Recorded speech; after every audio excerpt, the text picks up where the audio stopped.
अगर तुम फंडाना को लेना चाहते हो तो एक पॉइंट में कॉन्फ्यूजन ज़रूर आता है कि सीएफडी परफॉर्म बेटर है या फ्यूचर परफॉर्म। अब दोनों में तुमको फंडाना अकाउंट मिलता है, लेकिन दोनों का सिस्टम कंप्लीटली अलग होता है। तो इस वीडियो में तुमको जानने को मिलेगा real market difference, fees difference, rule difference, lot size difference और कौन सा परफॉर्म किसके लिए बेटर है। ये सब कुछ मैं तुमको क्लियरली इस वीडियो में बोलने वाला हूँ। तो वीडियो पूरा देखना, और ये वीडियो देखने के बाद तुमको और कोई वीडियो इसके रिलेटेड देखने का जरूरत नहीं होगा, और तुमको ऐसा सोचना भी नहीं होगा कि मेरे लिए कौन सा बेटर है, फ्यूचर परफॉर्म या सीएफडी। वो तुमको इस वीडियो में पूरा क्लियर होने वाला है। सीएफडी में क्या होता है? सीएफडी मतलब कॉन्ट्रैक्ट्स फॉर डिफरेंस। अगर सिंपल लैंग्वेज में बोलूँ तो तुम्हारा ऑर्डर एक्चुअली में सेंट्रलाइज्ड एक्सचेंज में प्लेस हो ही नहीं रहा होगा। और फ्यूचर में क्या होता है? फ्यूचर ट्रेडिंग एक्सचेंज बेस्ड होता है, जैसे सीएमई एक्सचेंज। यहाँ पे कॉन्ट्रैक्ट्स ट्रेड होता है और मार्केट भी सेंट्रलाइज होता है। मतलब सब लोग सेम मार्केट डेटा देख रहे होते हैं, और इसलिए एग्जीक्यूशन भी मोर ट्रांसपेरेंट होता है। अब थोड़ा बात कर लेते हैं कि सीएफडी प्लेटफॉर्म में कौन-कौन सा चीज़ ज़्यादा बेटर है। सीएफडी बिगिनर फ्रेंडली होता है। यहाँ पे मोस्टली तुमको एमडीआई में ट्रेड करने को होता है, जो कि ऑलमोस्ट सभी लोग यूज़ करते हैं। यहाँ पे तुम forex, gold, crypto, indices almost सब कुछ में ट्रेड कर सकते हो। और अगर तुम एक्सयूएसडी या फिर फॉरेक्स में ट्रेड करते हो, तो फिर सीएफडी तुमको बहुत ज़्यादा कंफर्टेबल लगेगा। सीएफडी में तुमको बस एक बार चैलेंज फी पे करने का ज़रूरत होता है। मतलब तुम एक अमाउंट पे करके कोई चैलेंज बाय करते हो, उसको तुमको अनलिमिटेड टाइम मिलता है। कोई मंथली सब्सक्रिप्शन यहाँ पे देने का ज़रूरत नहीं है। तो सीओडी में जो-जो चीज़ अच्छा था, वो तो मैं तुमको बोल दिया, लेकिन कुछ ना कुछ तो प्रॉब्लम होगा ना, तब उसके बारे में डिस्कस करते हैं। सीओडी में जो सबसे बड़ा प्रॉब्लम है, वो है स्प्रेड और स्लिपेज का। वोलेटाइल मार्केट में स्प्रेड बहुत ज़्यादा बढ़ जाता है, स्पेशली न्यूज़ के टाइम पे, और इसलिए स्कैल्पर लोगों को बहुत ज़्यादा दिक्कत होता है। सीएफडी फंड्स में बहुत वियर्ड रूल्स भी होते हैं, जैसे कि कंसिस्टेंसी रूल, फिर max loss in single trade वाला रूल, फिर न्यूज़ ट्रेडिंग रूल, उसके बाद मैक्स लॉट साइज रूल। ये सब रूल्स की वजह से बाद में ट्रेडर्स को प्रॉब्लम होता है। अगर तुम कोई ट्रेड को ओवरनाइट होल्ड करते हो, तो फिर तुम्हारा उस ट्रेड में स्वैप फी लग सकता है बहुत ज़्यादा, जो कि स्विंग ट्रेडर के लिए थोड़ा सा दिक्कत वाला बात हो सकता है। चलो अब बात कर लेते हैं कि फ्यूचर्स में तुमको क्या-क्या चीज़ अच्छा देखने को मिलता है। फ्यूचर सेंट्रलाइज्ड एक्सचेंज पे ट्रेड होता है। इसके लिए तुमको एग्जीक्यूशन और प्राइसिंग में ज़्यादा ट्रांसपेरेंसी मिलता है। फास्ट एंट्री और एग्जिट फ्यूचर में काफ़ी पॉपुलर है। सेफ्टी की तरह तुमको यहाँ पे ओवरनेट फी या फिर स्वाइप फी ये सब नहीं लगता है। इसीलिए जो लोग स्कैल्पिंग करते हैं ना, उन लोगों के लिए फ्यूचर प्लेटफॉर्म बेस्ट है।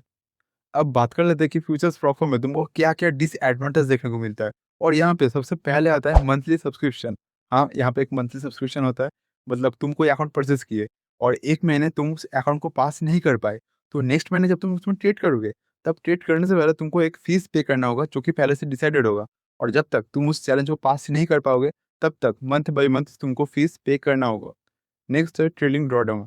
फ्यूचर्स प्लेटफॉर्म में तुमको एक ट्रेलिंग ड्रॉडाउन वाला देखने को मिलेगा ही, और पर्सनली मुझे सबसे ज़्यादा घटिया लगता है, क्योंकि तुम्हारा प्रॉफिट जैसे-जैसे बढ़ता जाएगा, तुम्हारा ट्रेडिंग ड्रॉडाउन भी वैसे-वैसे इंक्रीज़ होता जाएगा।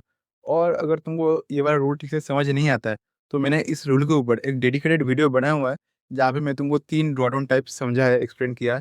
एक है तुम्हारा स्टैटिक ड्रॉडाउन, दूसरा है स्मार्ट ड्रॉडाउन, और तीसरा ट्रेलिंग ड्रॉडाउन। और अगर तुमको इसके बारे में जानना है, तो मैंने डिस्क्रिप्शन में लिंक दे दिया है वीडियो का, जाकर देख लेना। ये वीडियो देखने के बाद तुमको समझ आ जाएगा।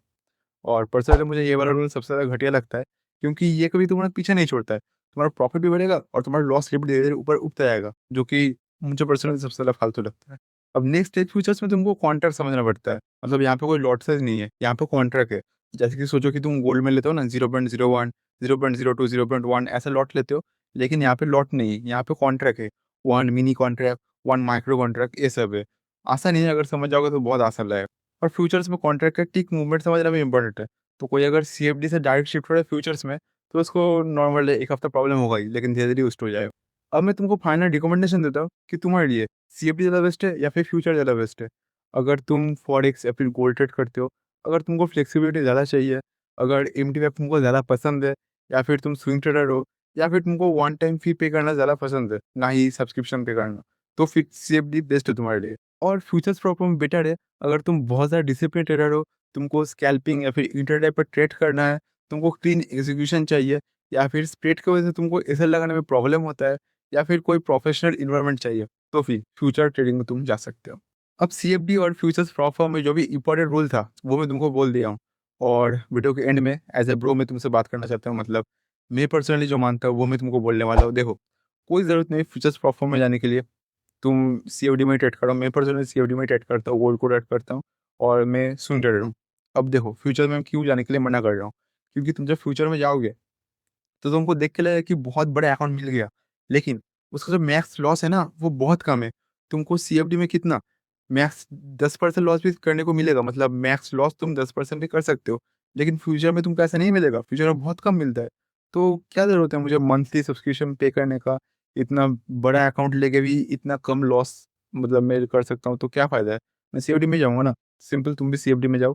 हाँ, अगर तुम ट्राई करना चाहते हो, तो ट्राई कर सकते हो, लेकिन मैं तो भाई सीएफडी को ही प्रेफ़र करता हूँ क्योंकि मुझे कोई ज़रूरत नहीं है मंथली सब्सक्रिप्शन फ़ी पे करने का। और हाँ, यही था वीडियो।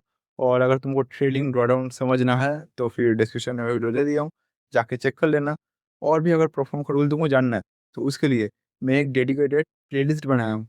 तो वो प्लेलिस्ट भी जाकर देख लेना, बहुत कुछ तुमको नया सीखने को मिल सकता है। और बस इतना ही वीडियो था, लाइक कर देना।